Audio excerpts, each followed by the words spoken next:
just come off a conversation I had around accessibility. I was talking to a couple of people in an online meeting that we just had, and the importance of accessibility.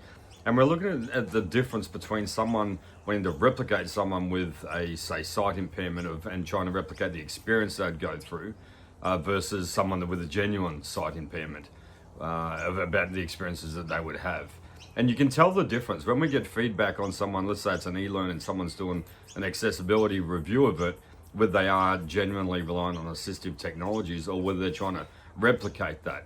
But I think what the issue is that people get stuck, and this is part of the conversation that we're having, people get stuck in going through a checklist and get stuck on checking things as a matter of a process, as opposed to checking things and thinking about how someone, you might walk in their shoes, so to speak, or you might look at it from someone's perspective, the sight impaired person's perspective.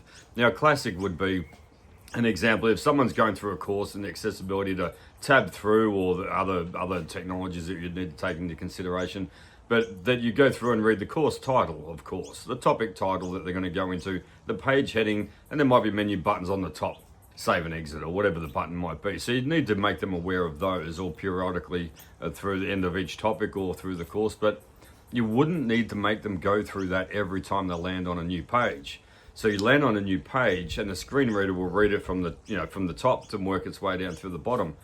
So if I'm a sight impaired person and I'm going through and I get to the second page and I get the course name, the topic title, the menu buttons again, and then I get to the page heading and the first piece of content, that's going to be very frustrating from a user experience point of view.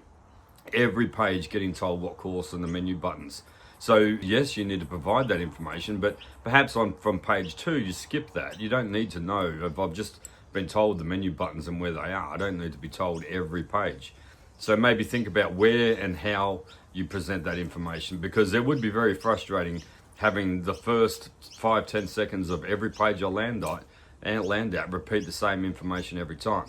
So again, think about your user, think about the audience, and think about from their perspective and the learning experience that they're going to go through, and go through and design the course or quality assure or check or test or do accessibility based on their experience to create a meaningful but engaging experience, as opposed to a frustrating experience because you're following an accessibility checklist QA form or something like that. So I thought I'd share, because it's quite an interesting topic that we're talking about, and I thought I'd share it with some other people online. Please pass your feedback if you've got any experiences that you think would add to enhance people's learning experiences, but also making sure that we're applying accessibility best practice.